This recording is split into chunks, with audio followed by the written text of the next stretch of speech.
बिस्मिल्लाहिर्रहमानिर्रहीम। अस्सलाम वालेकुम स्टूडेंट्स। बेटा, आज हम दो टॉपिक्स हैं और उन दो टॉपिक्स को एक साथ स्टार्ट करेंगे।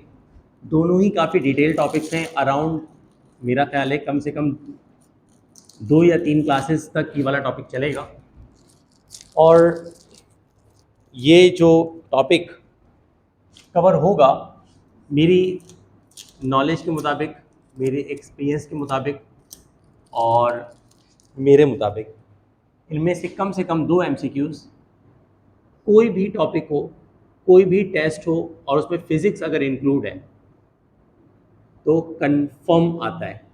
अच्छा, दोनों टॉपिक क्योंकि एक जैसे हैं और दोनों टॉपिक को अगर बिल फर्स्ट कोई भी सेंसिबल टीचर पढ़ाए तो मेरे ख्याल से उसके लिए बेहतर यही होता है कि वो कंपेयर करके पढ़ाए। उसका रीज़न पता है क्या है? कभी भी ना ऐसे कॉन्सेप्ट्स पढ़ो, जैसे अभी इसके बाद एक और टॉपिक आएगा, आगे आएगा, वो बहरहाल काफ़ी आगे जाके एंड की क्लास में पढ़ाऊंगा। एक टॉपिक आता है लेंस, एक होता है मिरर। मैं आपको यकीन के साथ कहता हूँ लेंस और मिरर में से एक टॉपिक आता है, लेकिन होता पता है क्या? लेंस और मिरर दोनों के कॉन्सेप्ट्स एक ही हैं और दोनों के कॉन्सेप्ट्स बिल्कुल अलग हैं। जैसे मिसाल के तौर पे लेंस की 2 टाइप्स हैं, कॉनकेव और कॉन्वेक्स। मिरर की भी 2 टाइप्स हैं, कॉनकेव और कॉन्वेक्स। लेकिन जो लेंस में कॉनकेव है वो मिरर में कॉन्वेक्स है, और जो मिरर में कॉन्वेक्स है वो लेंस में कॉनकेव है। जिसकी इमेज वहाँ पे रियल, उसकी यहाँ पर वर्चुअल, जिसकी वर्चुअल वहाँ पे रियल, जिसकी वहाँ इन्वर्टेड यहाँ पे इरेक्ट, जिसकी वहाँ पे इरेक्ट। तो होता क्या है कि इतनी ज़्यादा दोनों टॉपिक के अंदर मुमासलत है, दोनों टॉपिक्स के अंदर सिमिलरिटीज़ हैं कि एमसीक्यूज़ आता कुछ है और जवाब दिया जाता कुछ है। और याद रखिएगा, जो इस तरह के टॉपिक्स होते हैं ना कि जिनमें कन्फ्यूजन्स का सामना करना पड़ सकता है बच्चे को, तो वो जाहिर सी बातें ज़्यादा टारगेट किए जाते हैं इस तरह के टेस्ट में। इसी तरह से 2 टॉपिक्स हैं, एक टॉपिक है कैपेसिटर, एक होता है रेजिस्टर। असल में कैपेसिटर और रेजिस्टर नहीं पढ़ाऊंगा मैं आपको, ये तो बस इनिशियल देके मैं असल टॉपिक की तरफ आ जाऊंगा। यहाँ पे भी 2 तरह के कनेक्शन होंगे, सीरीज पैरेलल, और यहाँ पे भी 2 तरह के कनेक्शन होंगे, सीरीज और। उन्हीं सीरीज और पैरेलल सर्किट के अकॉर्डिंग यहाँ पे भी एमसीक्यूज आते हैं जिनकी शॉर्ट टेक्निक्स हैं, और उन्हीं सीरीज और पैरेलल के अकॉर्डिंग यहाँ पे भी एमसीक्यूज आते हैं जिनकी शॉर्ट टेक्निक्स हैं। इधर की शॉर्ट टेक्निक अगर आपने इधर अप्लाई कर दी तो लग गए, और इधर की टेक्निक अगर आपने इधर अप्लाई कर दी तो मामला खराब। तो इसी वजह से मैंने दोनों टॉपिक्स को क्या किया है, एक साथ था कि ये चैप्टर नंबर, आप सब सेकेंड ईयर पढ़ते हैं तो ये आपके पास सेकेंड ईयर चैप्टर नंबर 12 का टॉपिक है। ये सेकेंड ईयर चैप्टर नंबर कौन सा टॉपिक है? 12। और ये सेकेंड ईयर चैप्टर नंबर 13 का टॉपिक है। दोनों बिल्कुल अलग अलग चैप्टर्स के टॉपिक्स हैं, लेकिन दोनों टॉपिक बिल्कुल एक जैसे हैं। अब आइए बारी बारी देखते हैं टॉपिक को।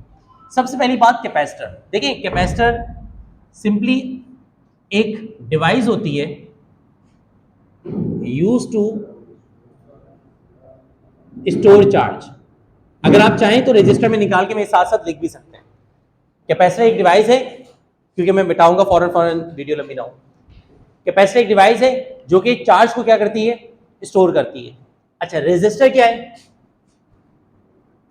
ये भी एक डिवाइस है।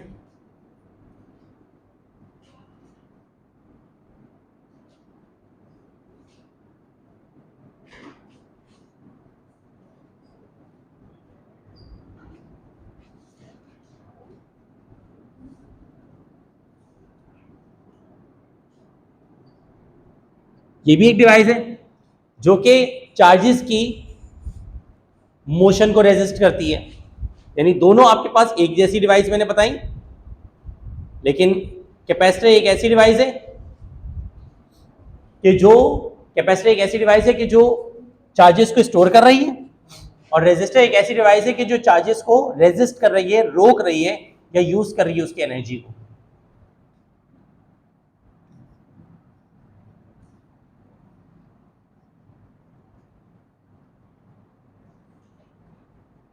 चार्ज को स्टोर करने की जो एबिलिटी होती है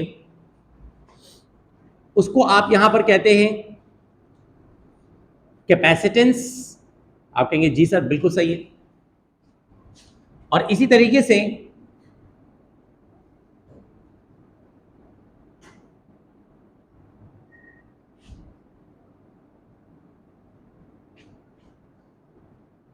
चार्जेस को रेजिस्ट या अपोज करने की जो एबिलिटी होती है उसको हम कहते हैं रेजिस्टेंस। अभी मुझे पढ़ाते हुए ख्याल आया कि मुझे डायमेंशन का टॉपिक क्लियर करवाना था आज की क्लास में। चलो, मैंने लास्ट क्लास में बोला था ना कि मैं नेक्स्ट क्लास में पहले डायमेंशन क्लियर करवाऊंगा। चलो खैर, इसके बाद कर लेंगे। एबिलिटी टू रेजिस्ट चार्जेस क्या कहलाता है? रेजिस्टेंस। अच्छा, इसी तरीके से दो बातें हो गई।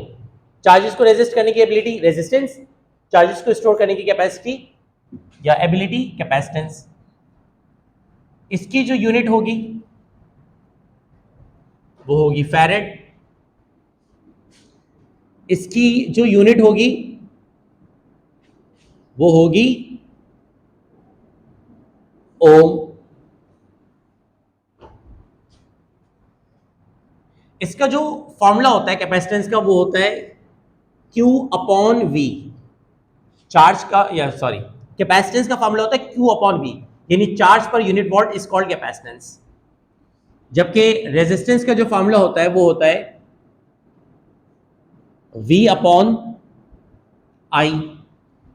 V अपॉन I का मतलब वोल्ट पर यूनिट करंट, कितना वोल्टेज कितना करंट प्रोड्यूस कर रहा है, ये रेजिस्टेंस है। तो दोनों की इक्विवेलेंसी हो गई। तो अगर यूनिट की बात करें तो इसकी यूनिट कूलम पर वोल्ट बन सकती है, जो कि कूलम पर वोल्ट अगेन किसके बराबर हो जाएगी? फैरेड के। और इसकी जो यूनिट है वो आपकी दुआओं से वोल्ट पर क्या बन सकती है? एम्पेयर। बिल्कुल ठीक कहा आपने, जो कि अगेन किसके बराबर हो सकता है? ओम के।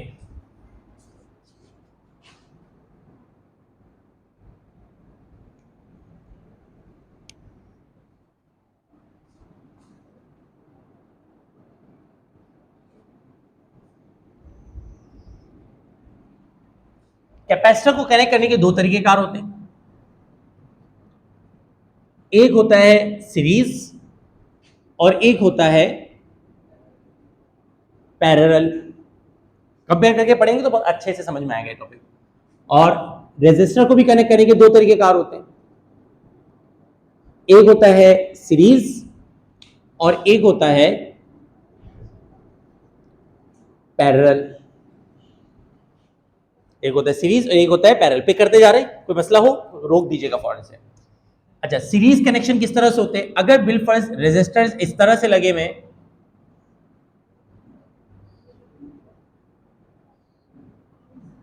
सॉरी कैपेसिटर की साइड, अगर सपोज करें कैपेसिटर्स इस तरह से लगे हुए लाइन से बैटरी के साथ, तो ये वाला आपके पास जो कनेक्शन होता है ये सीरीज कैपेसिटेंस होता है। और अगर बिलफर्ज कैपेसिटर्स इस तरह से लगे हुए सेपरेट वे में,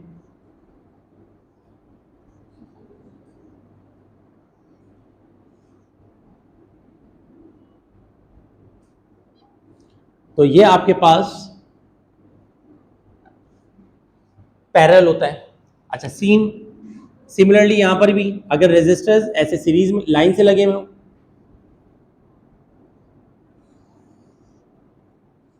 तो लाइन से लगे हुए रेजिस्टर्स का सीन पार्ट कुछ ऐसा होता है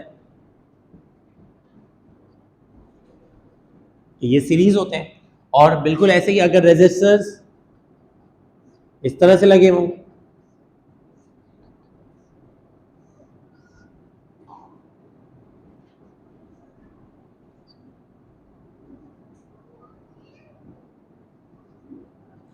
तो ये किस में होते हैं? पैरेलल में होते हैं। तो एक सीरीज हो गया और एक क्या हो गया मेरे भाई? पैरेलल हो गया। अच्छा जी, अब हमारे पास अभी गेम खत्म नहीं हुआ है। सीरीज में याद रखिएगा, अगर कैपेसिटर सीरीज में लगे हों तो यहां पर जो चार्जेस की वैल्यू होती है वो सेम होती है, चार्जेस में चेंज नहीं आता। सारे कैपेसिटर्स में चार्ज सेम रहता है, यानी कि जो Q1 होगा वही Q2 होगा, वही Q3 होगा और वही Q होगा। Q1, Q2, Q3 और Q सब आपस में क्या होंगे? इक्वल होंगे, एक जैसे होंगे। जबकि याद रखिएगा यहां पर चार्जेस की वैल्यू डिफरेंट होती है, यानी हर कैपेसिटर में अलग अलग चार्ज जा रहा होता है और जो टोटल चार्ज होगा वो बराबर होगा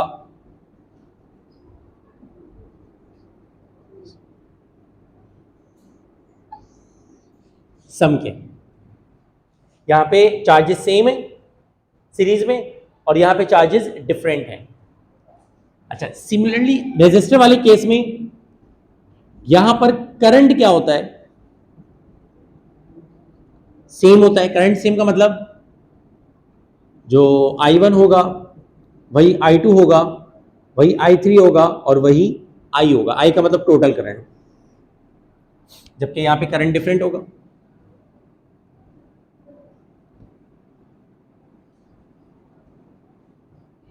जब डिफरेंट होगा तो जाहिर सी बात है सब पे करंट अलग लग जाएगा, जो टोटल करंट के इक्विवेलेंट होगा।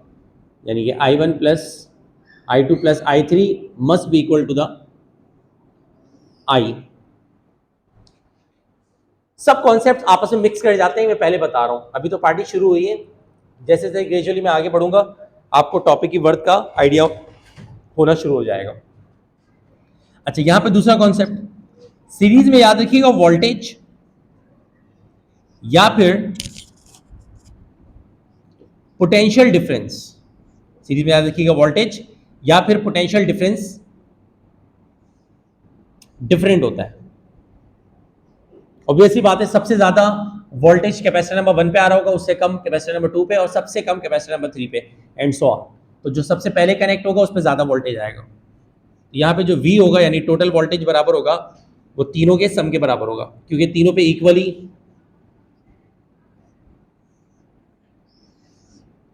तो वोल्टेज बराबर होगा V1 plus V2 plus V3 के। जबकि पैरेलल में क्या होता है कि सब डायरेक्ट कनेक्ट है, C3 भी डायरेक्ट कनेक्ट है बैटरी से, C2 भी डायरेक्ट कनेक्ट है, C1 भी डायरेक्ट कनेक्ट है। तो मेरा बेटा इसका मतलब क्या हुआ कि जो क्या हो जाएगा, सेम हो जाएगा वोल्टेज। वोल्टेज सेम हो जाएगा। वोल्टेज सेम का मतलब V1 should be equal to the V2 should be equal to the V3 and finally it should be equal to the V। सब आपस में इक्वल हो गए। सेम कॉन्सेप्ट अप्लाई होगा यहां पर। सेम अगर सीरीज है तो सीरीज में वोल्टेज या पोटेंशियल डिफरेंस डिफरेंट होता है, जो कि ऑब्वियस सी बात है कि V1 plus V2 plus V3 के बराबर होगा टोटल V। जबकि यहां पर आ जाए, यहां पे मेरा बेटा जो वोल्टेज होगा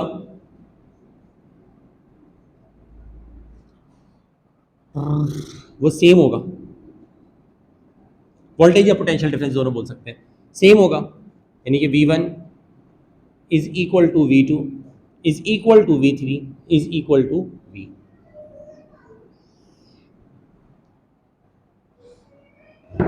अभी तक की कराई हुई बातों में कोई प्रॉब्लम तो नहीं है, सब बातें समझ में आ रही हैं। सीरीज में याद रखिएगा इक्विवेलेंट कैपेसिटेंस का फॉर्मूला होता है 1/C is equal to 1/C1 plus 1/C2 plus 1/C3। ये इसके इक्विवेलेंट कैपेसिटेंस का फॉर्मूला होता है। और पैरेलल में इक्विवेलेंट कैपेसिटेंस का फॉर्मूला होता है, ये उस वक्त के लिए कि जब एक से जायद हो या दो से जायद हो, C1 plus C2 plus C3। ये पैरेलल के लिए, सॉरी ये सीरीज के लिए और ये पैरेलल के लिए। जबकि यहाँ पर उल्टा सीन होगा, सीरीज के लिए होता है R is equal to R1 plus R2 plus R3 और पैरेलल के लिए होगा 1/R is equal to 1/R1 plus 1/R2 plus 1/R3।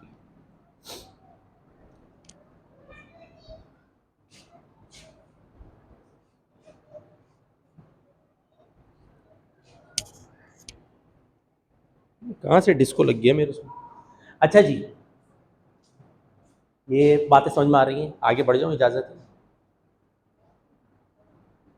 1 upon R is equal to 1 upon R1 plus 1 upon R2 plus 1 upon R3।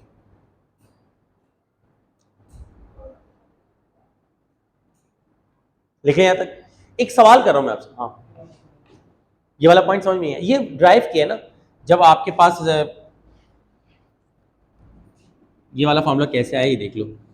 देखो Q is equal to Q1 plus Q2 plus Q3 के बराबर है, तो Q का formula क्या होगा CV, तो Q1 की जगह क्या आ जाएगा C1V क्योंकि वोल्टेज तो सेम है, C2V C3V, ये हो जाएगा। Q1 का फॉर्मूला C1V, Q2 का फॉर्मूला C2V, V के साथ तो 1 2 3 नहीं लगेगा, V तो यहाँ पे है ही सेम। अगले स्टेप में C1 plus C2 plus C3 और V को क्या ले लिया कॉमन, V से V क्या हो गया, तो C इज इक्वल टू क्या हो जाएगा C1 plus C2 plus C3। ये मैंने बताया कि यहाँ पे इक्विवेलेंट कैपेसिटेंस इसके बराबर होता है, और ऐसे ही मैंने यहाँ पे ये ड्राइव किया है। यहाँ पे 1 अपॉन सी इसमें से आया क्योंकि V1 plus V2 plus V3 होगा, तो V की जगह क्या आपको 2 होगा Q अपॉन सी, तो यहाँ पे आएगा Q अपॉन सी, यहाँ पे आएगा Q upon C1, Q upon C2, Q upon C3, और यहाँ पे Q अपॉन सी, फिर Q कॉमन लिया होगा, Q से Q कैंसिल हो गया, तो 1 upon C is equal to 1 upon C1 plus 1 upon C2 plus 1 upon C3। Cycle clear? मेरे कौम के हसीन और जमील नौजवानों और नौजवानियों, एक सवाल कर रहा हूँ इन सबको देखते हुए आपसे, आसान सा सवाल है, देखते हैं आप जवाब दे पाते नहीं दे पाते। बताएं अगर हमारे पास 4 रेजिस्टर्स हैं, बताएं अगर हमारे पास 4 रेजिस्टर्स हैं तो हम किस तरह उन्हें कनेक्ट करें, किस तरह 4 हमारे पास रेजिस्टर्स हैं, बताएं हम उन्हें किस तरह कनेक्ट करें कि जो रेजिस्टेंस है वो मिनिमम हो।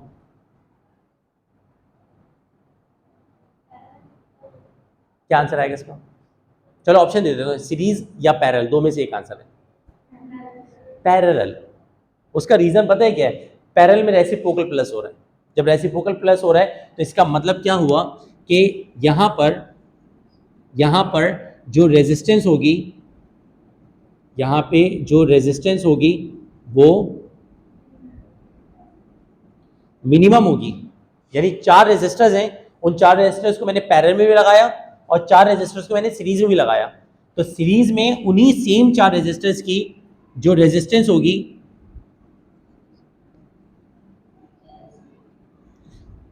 वो मुझे क्या मिल रही होगी, मैक्सिमम मिल रही होगी। बात समझ में आ रही है? क्योंकि सीधा प्लस हो रहा है भाई, मैंने 4 रेजिस्टर लगाए 2 ओम के, तो सीरीज में उनके होगा 2 + 2 + 2 यानी 6 ओम, 6 ओम रेजिस्टेंस बन गई, और यहाँ पर होगा 1/2 + 1/2 + 1/2। सॉल्व करेंगे तो पता नहीं कुछ ना कुछ आएगी वैल्यू, जो जाहिर बात है 6 से बहुत क्या होगी, कम होगी। तो पैरेलल में सेम था कि तीनों रेजिस्टेंस 2 ओम के ही थे, तो पैरेलल में वैल्यू क्या हुई, कम, और सीरीज में वैल्यू क्या हुई, बहुत ज़्यादा। अच्छा, यही सेम पार्ट कहाँ अप्लाई कर सकता हूँ मैं, यहाँ पर, लेकिन अगर मैं यहाँ पे अप्लाई करता हूँ तो यहाँ पे सीम क्या हो जाएगा, उल्टा हो जाएगा। इसका मतलब क्या हुआ कि यहाँ पर सीरीज में जो आपके पास कैपेसिटेंस है वो क्या हो जाएगी, मिनिमम। यहाँ मेरे पास बोर्ड पे जगह नहीं, खुद से लिख लीजिएगा। यहाँ पर कैपेसिटेंस क्या होगी, मैक्सिमम। अभी पढ़ने में बहुत इजी लग रहा होगा, मज़ा भी आ रहा होगा, समझ में भी आ रहा होगा। अभी करते हैं इसके एमसीक्यूज, फिर आपको पता चलेगा असल में इसके साथ गेम क्या है। कैपेसिटेंस में क्या होगा, मैक्सिमम। यहाँ तक क्लियर हो गया? अब इन चारों की एक शॉर्ट ट्रिक है, उसको जरा सुन लीजिएगा। ज्यादातर एमसीक्यूज अगर सर्किट क्या है तो उसी से आएंगे, तो मैं जो हूँ उस ऊपर का तो मिटा सकता हूँ ना, मेरे ख्याल से लिख लिया होगा सबने, दोनों साइड लिख लिए, उधर भी मिटा दो ना।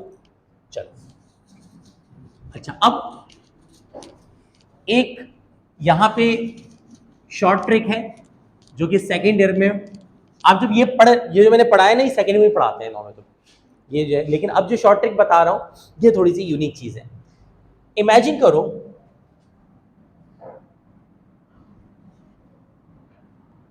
ये बड़ी अप्लाई होने वाली शॉर्ट ट्रिक है, ज्यादातर एमसीक्यूज इसके आए में पास में। इमेजिन करो हमारे पास बहुत सारे रेजिस्टर्स हैं फॉर n रेजिस्टर। आप कहेंगे ये क्या कर रहे हैं आप? n रेजिस्टर का मतलब है n रेजिस्टर्स, n का मतलब होता है लातादाद। यानी सपोज करो, अब होगा क्या, बदतमीजी कहाँ पे आएगी? बदतमीजी यहाँ पे आएगी आगे जब हम एमसीक्यूज कराऊंगा तो आइडिया होगा। आप, मैंने कहा भाई 3 वोल्टेजेस हैं, वो कहाँ गया कैपेसिटर, 3 कैपेसिटर्स हैं C1 प्लस C2 प्लस, और 3 कैपेसिटर्स हैं और उनका आप इक्विवेलेंट कैपेसिटेंस निकालो। अब कुछ नहीं है, 3 कैपेसिटर्स हैं और उनकी कैपेसिटेंस है 3 2 या 3 या 2 और 5 कुछ भी है। और मैंने कहा भाई इसकी इक्विवेलेंट कैपेसिटेंस निकालो। आप कहेंगे कुछ नहीं है, यूं निकाल के देगा आपका भाई 1/2 प्लस 1/2 प्लस 1/3, सॉल्व किया, आंसर निकाला, निकल गया। ठीक है जी। मैंने कहा भाई मेरे पास ना 3 रेजिस्टर्स हैं, 4 ओम 4 ओम और 4 ओम, सॉल्व करो। आप कहना ठीक, 1/4 प्लस 1/4 प्लस 1/4, टिक टिक टिक, सॉल्व, आंसर टका। फंसेंगे दो जगहों पे। एक वो बच्चे की जो मेडिकल वाले गरीब, मेडिकल वाले जो गरीब गुरबा होते हैं, तो उन मुस्तहिकीन को क्या अलाउ नहीं होता? कैलकुलेटर अलाउ नहीं होता। तो वो गरीब के बच्चे तो उनके तो बेचारों की मैथ्स वैसी अल्लाह वास्ते पे चल रही होती है, ठीक है। तो अब वो बेचारे जिनकी मैथ्स वैसी अल्लाह वास्ते पे चलती हुई आई है पिछले 13 सालों में, वो विदाउट कैलकुलेटर तो 1/2 प्लस 1/2 प्लस 1/2 को भी सॉल्व नहीं कर पाते। लेकिन चलो खैर है, उसने किसी तरह कर भी लिया। अब करेंगे क्या? पास में अक्सर आया भाई, we have 50 resistors, we have 50 resistor, 50 resistors है, 20 ऑफ इतनी रेजिस्टेंस, 50 ऑफ इतने रेजिस्टेंस, ये फलाना ढिमकाना, what will be the equivalent resistance. अब लगाओ, फिर करते रहो पूरे दिन, 2 घंटे का पेपर उसमें लगाओ 1/2 प्लस 1/2 लगे रहो। 50 रेजिस्टर्स हैं, तो 2 रेजिस्टर्स हो या 3 रेजिस्टर्स हो या चलो 4 हैं, तब तक तो इज्जत मिल जाएगी। लेकिन अब 50 लगा दें, 100 लगा दें, फिर तो ये फार्मूला अप्लाई नहीं हो सकता। तो अब सुनो तवज्जो के साथ, अगर यहां पर n रेजिस्टर्स हो, n रेजिस्टर्स का मतलब लातादाद, यानी 3 से ज्यादा हो जाए, 100 है, 50 है, 1 लाख है, 10 लाख है, कुछ भी है, तो n रेजिस्टर्स के लिए अगर सीरीज कनेक्शन है तो सीरीज के लिए जो फॉर्मूला लगता है, यहां पर कैपेसिटेंस की बात कर रहा हूं, फॉर n, बल्कि इसी लाइन में रहता हूं ना मैं,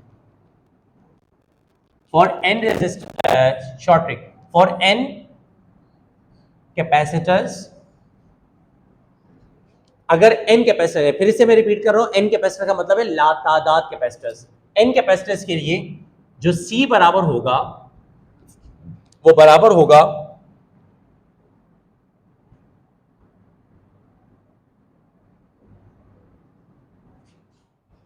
आप कहेंगे क्या किया? अच्छा,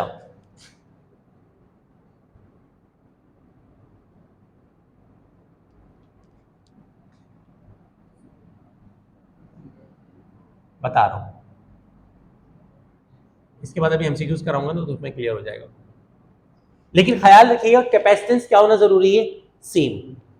अगर बिल फर्ज आपके पास लातादाद कैपेसिटर्स हो और उन लातादाद कैपेसिटर्स को आपको कनेक्ट करना हो, और वो कैपेसिटर्स कैसे लगाने हो? सीरीज में, तो सीरीज के लिए इसका जो फॉर्मूला बनता है वो बड़ा सिंपल सा बनता है। जो इक्विवेलेंट कैपेसिटेंस होगा, जो इक्विवेलेंट कैपेसिटेंस होगा, वो जो भी गिवन कैपेसिटेंस होगा उसको डिवाइड कर दो किससे? n से। डायरेक्ट आपके पास क्या आंसर आ जाएगा? आंसर आ जाएगा। मिसाल ले लो, मैंने कहा we have 50 capacitors, we have 50 के 50, ठीक है, we have 50 capacitors each of 5 farad, we have 50 capacitors each of 5 farad, what will be the equivalent capacitance? पता है कितना आंसर आएगा? 10। आंसर मैंने देखे बगैर बता दिया, आंसर क्या है? 10 है। पता है क्यों? वी हैव कितने कैपेसिटर्स? 50। तो आपके पास, बल्कि मैंने उल्टा बोल दिया, हाँ sorry sorry, we have 50 capacitors each of, suppose कर लो 500, ठीक है, 500 फैरेड। सॉल्व करने में आसानी होगी स्टार्ट में। तो अब कैपेसिटेंस की जगह पे क्या आ जाएगा? 500, यहाँ पे क्या आ जाएगा? 500, और कितने थे? तो 50 और 500 को डिवाइड करेंगे, जो आंसर आएगा वो आंसर होगा। समझ आई बात? ये आपके पास किसके लिए है?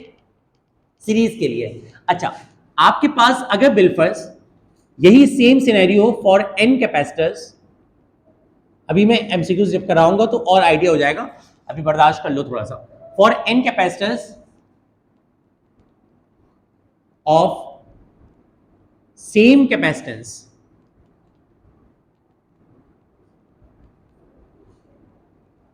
Of same capacitance for n capacitors of same capacitance, जो आपके पास अब C बराबर होगा वो बराबर होगा एन सी डैश के। C डैश का मतलब है गिवन C, जो गिवन C की वैल्यू दी गई है वो C डैश है, और जो आपको कैलकुलेट करनी है वो क्या है, C है, और n का मतलब है क्या, तादाद। डायरेक्ट मल्टीप्लाई करेंगे आंसर आ जाएगा। फिर आपको ये वाला इतना बड़ा फॉर्मूला लगाने की जरूरत नहीं है, डायरेक्ट आपके पास सॉल्व हो जाएगा। सेम सिनेरियो यहां पे अप्लाई कर रहा हूं कि अगर बिल्फर्स फॉर n रेजिस्टर्स,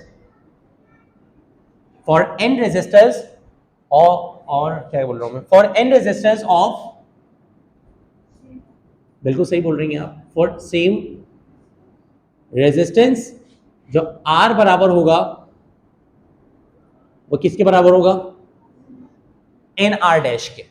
जो R बराबर होगा किसके बराबर होगा, एन आर डैश के। R dash is the given resistance and R is the, जो N is the number of resistors और R is the equivalent resistance. और अब यहां पर आ जाओ, for n resistors of same resistance, for n resistors of same resistance, जो R बराबर होगा वो होगा R डैश अपॉन M। ये चार फॉर्मूलाज अपने जहन में रखिएगा। अब आप तमाम बच्चे मुझ पे एहसान करें, राइट डाउन करें, फिर हम एमसीक्यूज पे चलते हैं। तमाम बच्चे जल्दी से इसे राइट डाउन कर लें, फिर हम इसके 3-4 एमसीक्यूज करेंगे।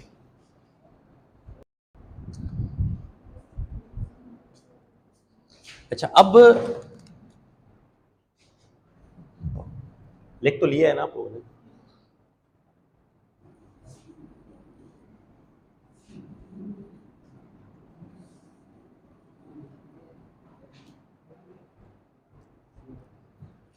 सवाल कराऊं?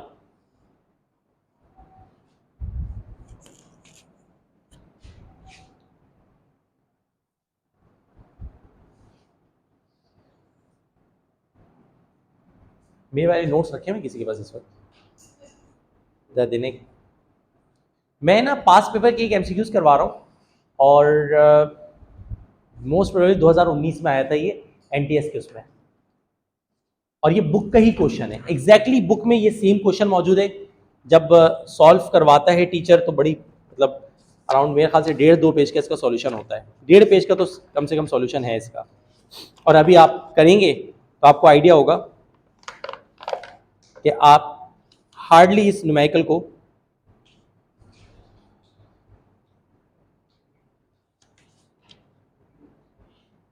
शिट यार, मैंने इसमें से हटा दिया। बुक है सेकेंड ईयर फिजिक्स की, किसी बस नहीं होगी मेरे हाथ में।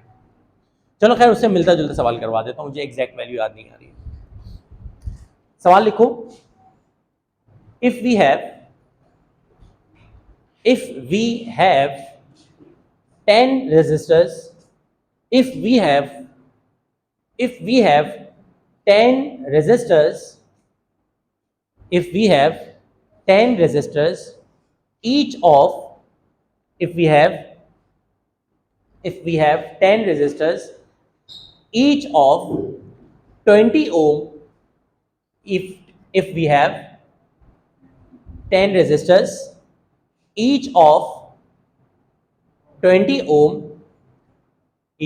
ohm, connects in parallel combination. If we have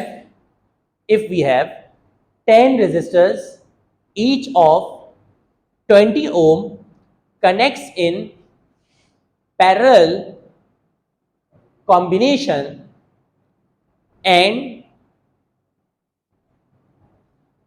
a resistor of 20 ohm and a resistor of, बिल्कुल ये एमसीक्यूज आया था, वैल्यूज चेंज है बस, and a resistor of 20 ohm and a resistor of 20 ohm is connected in series, and a resistor of 20 ohm is connected in series with this combination,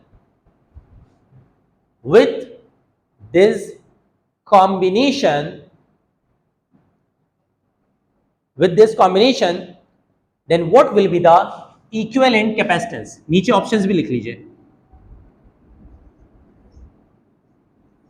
Then what will be the equivalent capacitance? अच्छा उसके उल्टा बोल दिया यार. What will be the equivalent resistance? Sorry. Then what will be the equivalent resistance? Then what will be the equivalent resistance? 20 ohm पहला option, 1/20 ओम दूसरा option, 22 ओम तीसरा option, 30 ओम चौथा ऑप्शन. इतना बताऊं, सिर्फ और सिर्फ 5 सेकंड के अंदर ये न्यूमेरिकल हो सकता है. 5 सेकंड का एमसीक्यूज है ये, और अगर सॉल्व करने बैठोगे तो कम से कम 1 से 1.5 पेज खा जाएगा आपके. अब इसमें कौन सी शॉर्ट ट्रिक लग रही है, कैसे लग रही है, वो जब आप अप्लाई करेंगे तो बताएंगे. पहले आप लोग अपनी अकल चला लें, जितनी अल्लाह ताला ने थोड़ी बहुत दी है. लगाओ क्या आंसर आएगा इसका. कोई कैलकुलेटर की नीड नहीं है. कितना? 20. इन भाई साहब का आंसर. अब बस ये फर्क है पढ़ाने में और पढ़ने में, कि जब आप 22 कह रहे हैं, एक 22 कह रहा है बच्चा, 1/20 अभी तक किसी ने भी सिलेक्ट नहीं किया.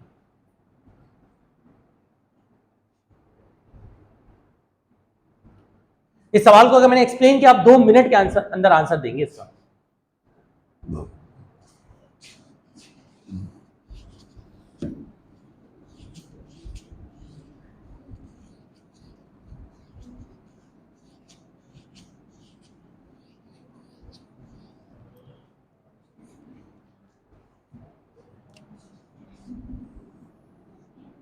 आंसर दे दे भाई. कितना टाइम लगा रहे हो, बस दे दो आंसर, हो जाना चाहिए अभी तक. बी 1/20. ठीक है, इजहार राय का हर किसी को हक होता है, कुछ भी बोलो आप, जमहूरियत है. बी 1/20. 2 माशाल्लाह से आंसर्स आ चुके हैं. सही है गलत है इसका मैं कुछ नहीं बोल रहा. उन भाई ने 20 बोला है, इन्होंने 22 बोला है. बाकी लड़के लड़कियां चुप करके एक दूसरे की शक्ल देख रहे हैं.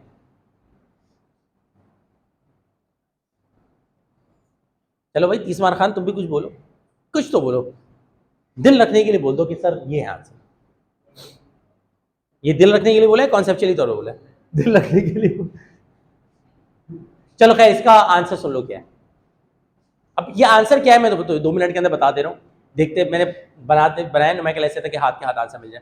असल कॉन्सेप्ट है कि हुआ कैसे. 22 आंसर है इसका आंसर कितना है? 22 है. अब पता है सवाल है क्या, वो कह रहे हैं, इधर देखिएगा, अब सवाल को समझें, क्योंकि प्रॉब्लम ऐसी आती है, वर्ड प्रॉब्लम आप पिक कर गए तो सही आंसर देंगे. वो कह रहे हैं हमारे पास ना 10 रेजिस्टर्स हैं. नहीं 10 है, कितने? 10. वो कह रहे हैं 10 रेजिस्टर्स, यानी लाइन से यहाँ पर अभी इस तरह से, तो फिर बहुत लंबी हो जाएगी. 10 रेजिस्टर्स लगे हुए हैं, और वो 10 के 10 लगे हुए कैसे? पैरेलल में. ये 10 रेजिस्टर जो लगे हुए हैं वो पैरेलल में लगे. ईच ऑफ 20 ओम, और हर रेजिस्टर की वैल्यू कितनी है? 20 ओम. ये इन्होंने थोड़ी सी हमारी आसानी कर दी. कह रहे हैं we have 10 resistors each of 20 ohm connects with a resistor of कितना ohm? 120 connects with the resistor of 20 ohm in series. ये है सवाल असल में. We have 10 resistors of 20 ohm connects in series with a resistor of कितना ohm? 20 ohm. वो कह रहे हैं what will be the equivalent resistance. अब आपस की बात बताऊं, ये तो हम चंद सेकंड के अंदर कर सकते थे. कैसे? देखो 10 रेजिस्टर्स हैं 20 ओम के, और पैरेलल है. कौन सा शॉर्ट फॉर्मूला लगेगा? वो वाला. ऊपर क्या लगेगा, नीचे क्या लगेगा? 10/20, सॉरी 20/10, 20/10 2, 20/10 क्या होता? 2. तो इसका मतलब इसका पूरे का आंसर कितना आ गया? 2. और ये 2 अब इस 20 के साथ कैसे लग गया? सीरीज का फॉर्मूला क्या लगता है? ये वाला नहीं, सीरीज का फॉर्मूला क्या लगता है? प्लस. सीरीज का फॉर्मूला क्या लगता है? यदि देखो यहाँ ये वाला फॉर्मूला भी लगा, फिर वाली टेक्निक भी लगी। फॉर्मूला क्या होता है, R1 plus R2 plus R3। तो सीरीज में क्या होता है, प्लस, और पैरेलल में 1 अपॉन प्लस। तो ये इसका आंसर कितना आया, 2, और ये कितना है, सीरीज में प्लस करेंगे कितना आंसर आ जाएगा। यानी आपको पता है, अगर इसके कॉन्सेप्ट क्लियर है ना, आप देखोगे, देख के करोगे कि भाई 20 है तो 20 अपॉन 10, 2 प्लस 20, 22 आंसर है इसका। कितनी देर में सवाल सॉल्व हुआ।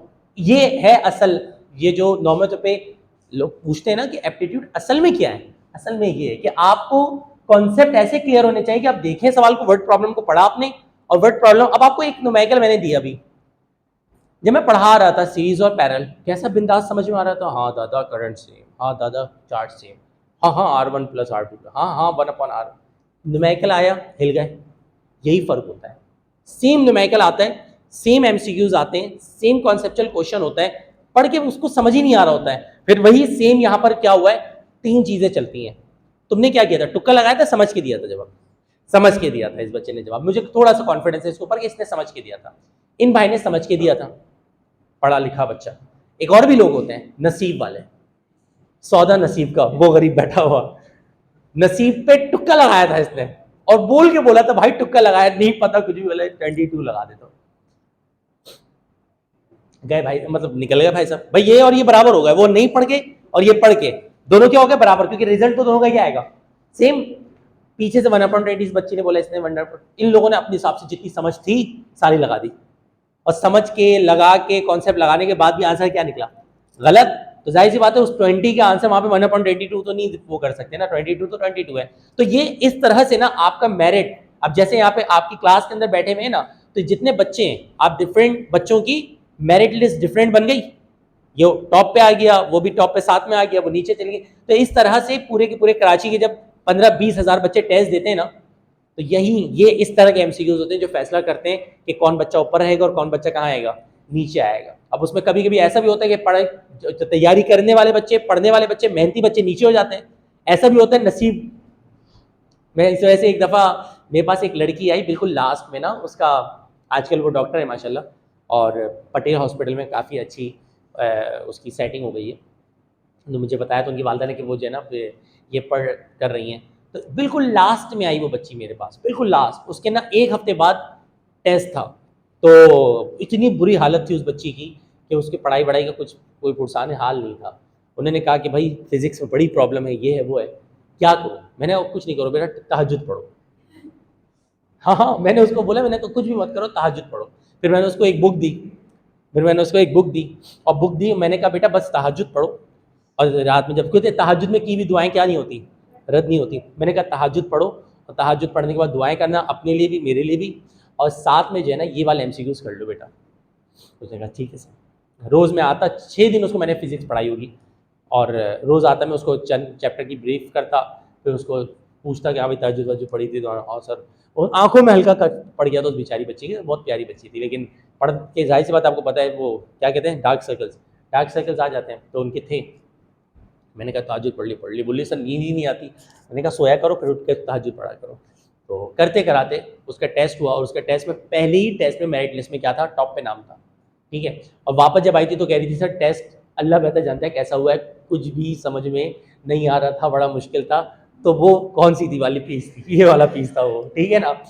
तुक्के भी निकल गए तहज्जुद पढ़ के, ठीक है। लेकिन आपने जाहिर सी बात है मेहनत के साथ, याद रखिएगा दुआ के साथ दवा जरूरी है। अगर आप सिर्फ दवा पे रहोगे तो भी आपके मामला खराब हो जाएंगे, दुआ पे रहोगे तो भी सिर्फ और सिर्फ मामला, अल्लाह ताला उसका साथ देता है कि जो सबसे पहले अपना साथ देता है। याद रखिएगा अल्लाह ताला उसको सपोर्ट करता है कि जो इंसान सबसे पहले अपने आप को सपोर्ट करता है। तो आपको इसी तरह से मेरिट में अगर ऊपर जाना है, अब मैं आपको एक टास्क दे रहा हूँ, नेक्स्ट क्लास में ना मैं आप लोगों को ट्यूसडे या वेंसडे को, वैसे व्हाट्सएप ग्रुप पे मैं वॉइस नोट भी शेयर कर दूंगा, इसकी एक प्रैक्टिस शीट शेयर करूंगा, उसमें अराउंड इसके 30-35 MCQs होंगे इसी तरह के गंदे गंदे। इसी कीज उसमें नहीं डालूंगा मैं, जानबूझ के कीज हटा दूंगा, वरना कीज को देख के ना आपको आंसर पता चल जाता है, फिर आंसर के अकॉर्डिंग आप सॉल्यूशन निकालते हो। ये भी मसला है कि अगर मैं पहले से कीज दे दूं ना, तो कीज को देख के अच्छा इसका आंसर बी आएगा, अब तेरा भाई बी लाएगा, ये भी है मसला। ये नॉर्मल तो होता है, बच्चे ने आंसर देख लिया, आंसर में क्या आएगा, बी आएगा, तो अब बच्चा ऐसा सॉल्यूशन नापता है कि वो उसका आंसर क्या आता है, बी आता है। तो ये जो है ना नहीं करना है मुझे, मैं कीज हटा दूंगा, अगली क्लास में, क्योंकि मेरी कम से कम 2 क्लासेस से रिलेटेड है ये वाला टॉपिक, और कैपेसिटर और रेजिस्टर दोनों। अच्छा, एक और चीज़ है, जो मैंने ये फॉर्मूला ये वाला अप्लाई किया, अब देखो यहाँ पे कैसे फर्क आता है, मैंने क्यों पढ़ाया साथ में। यही सेम न्यूमेरिकल पता है कहाँ पे बन सकता है, कैपेसिटर में, और सेम न्यूमेरिकल का सॉल्यूशन पूरा का पूरा क्या हो जाएगा, उल्टा हो जाएगा, और पूरा का पूरा आंसर क्या हो जाएगा, चेंज। तो इसी वजह से मैंने दोनों को साथ में करवाया टॉपिक को, ताकि आप जब न्यूमेरिकल पढ़ें, कंफर्म एक न्यूमेरिकल आता है इसका, और एप्टीट्यूड में जब आपके फिजिक्स में न्यूमेरिकल आते हैं ना, तो सबसे ज्यादा मुश्किल न्यूमेरिकल में ही होती है। तो जब आप न्यूमेरिकल पढ़े ना, तो न्यूमेरिकल पढ़ते हुए आप सबसे पहले ये फैसला कर लें कि भाई ये कैपेसिटर का है, ये रेजिस्टर का है। अगर रेजिस्टर का तो अकॉर्डिंग टू रेजिस्टर कॉन्सेप्ट्स, और कैपेसिटर का तो अकॉर्डिंग टू कैपेसिटर कॉन्सेप्ट्स आपने चलना है, और फिर उसके बाद आप सॉल्व करेंगे। अराउंड 30 के करीब एमसीक्यूज उसमें कैपेसिटर्स के होंगे, कैपेसिटर के कम होंगे, और रेजिस्टर के भी अराउंड इस तरह के होंगे। तो 50-60 एमसीक्यूज की शीट होगी, सॉल्व जरूर करके आइएगा, और इसी तरह जैसे अकल आपने लगाई है, ताकि उस क्लास के अंदर मैं जब सॉल्व कराऊं ना, तो अभी देखो मैंने सॉल्व जब करवाया ना, इसको ऐसे ही बताया मैंने कि इसको 20 ये बेटा 2 आएगा, 2 + 20 22 आंसर आ गया। तो आप पिक पता है क्यों कर गए, क्योंकि थोड़ा बहुत जो दिमाग था ना वो आप पहले लगा चुके थे। अदरवाइज अगर आपने शीट को सॉल्व नहीं किया होगा, तो फिर वो जब एमसीक्यूज करवाऊंगा तो आपको पल्ले बिल्कुल भी नहीं पढ़ ले होंगे, फिर वही होगा कि रट्टा लगाते रहें। ठीक है, इंशाल्लाह नेक्स्ट क्लास में मुलाकात करते हैं स्टूडेंट्स, अपना बहुत सारा ख्याल रखिएगा। अल्लाह हाफिज जी। सवाल है भाई, सवाल ये है कि दूसरा वाला किस में होता, पैरेलल में होता। अगर दूसरा वाला भी पैरेलल में होता तो चंदा ये दोनों, हाँ ये बड़ा अच्छा सवाल किया, चलो लपेट देता हूं इसके सवाल को। ये क्या रहा है, इसके कहने का मतलब सुनो, वो कह रहा है सर ये बिल्कुल सही है, और अगला वाला भी किस में होता, पैरेलल में होता, और लेकिन उसकी रेजिस्टेंस क्या होती, इनकी कितनी थी 20, इसकी रेजिस्टेंस 20 नहीं होती, बल्कि इसकी क्या होती 5 ओम। फिर हम क्या करते, फिर हम पता है क्या करते, पहले इसी को सॉल्व करते, इसको सॉल्व करते कितना आंसर आता 2, जब 2 आंसर आ जाता तो फॉर्मूला लगाते 1/2 + 1/5, सॉल्व करते हमारा आंसर है। बात समझ में आ गई। ये साकिब वाला सवाल है कि उसने कहा था कि सर अगर सेम ना हो, अलग अलग आ जाए तो क्या करेंगे, तो फिर हम देखेंगे सेम कितने हैं, जो सेम है उन पे ये वाली टेक्निक अप्लाई की, और बाकी को फिर सीधे सीधे में प्लस और उल्टे उल्टे इस तरह के आएंगे। मैं जो शीट दूंगा उसमें एमसीक्यूज होंगे कि 50 रेजिस्टर्स हैं सीरीज में और 10 रेजिस्टर्स हैं पैरेलल में, और उनको कंबाइन किया गया है सीरीज में, तो इक्विवेलेंट रेजिस्टेंस क्या होगी, इस तरह के एमसीक्यूज होंगे उसमें। ठीक है बेटा, सॉल्व करके आइएगा, ट्राई कीजिएगा, इंशाल्लाह नेक्स्ट क्लास में मिलते हैं, अपना ख्याल रखिएगा, अल्लाह हाफिज़।